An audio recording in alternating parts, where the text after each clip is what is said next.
दोस्तों, हम सब जब स्कूल में पढ़ते थे, हर सुबह प्रार्थना सभा में एक पंक्ति जरूर बोलते थे, भारत मेरा देश है, सभी भारतीय मेरे भाई बहन हैं। यह पंक्ति हमारे दिल में देशभक्ति का भाव जगाती है। लेकिन क्या आपने कभी सोचा है कि यह प्रतिज्ञा लिखी किसने है? भारत की राष्ट्रीय प्रतिज्ञा के लेखक है पायदेमिरे वेंकटा सुब्बा राव। इनका जन्म 1916 में आंध्र प्रदेश में हुआ था। वे एक स्वतंत्रता सेनानी, कवि और विद्वान थे। उन्होंने संस्कृत, तेलुगु और अंग्रेजी भाषाओं पर गहरा अधिकार हासिल किया था।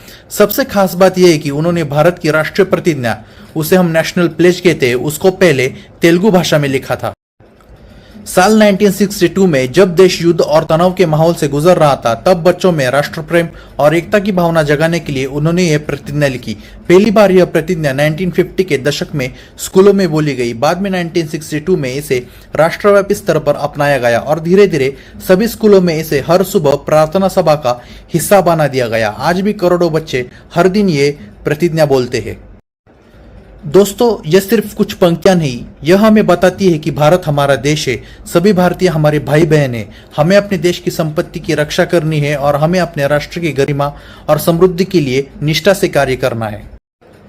लेकिन अफसोस की बात यह है कि हमारे बहुत से लोगों को यह भी नहीं पता कि हमारी नेशनल प्लेज पायदेमिरे वेंकटा सुब्बा राव जी ने लिखी थी। उन्होंने कभी प्रसिद्धि नहीं चाहिए, बस यह चाहा कि भारत का हर बच्चा इस प्रतिज्ञा को अपनाए और जीवन में उतारे। आज हम सबको उनके योगदान को याद करना चाहिए। तो दोस्तों, अगली बार जब भी आप या आपके बच्चे ये प्रतिज्ञा बोले, भारत मेरा देश है, तो एक पल के लिए उस लेखक को जरूर याद करें जिसने ये शब्द हमें दिए हैं।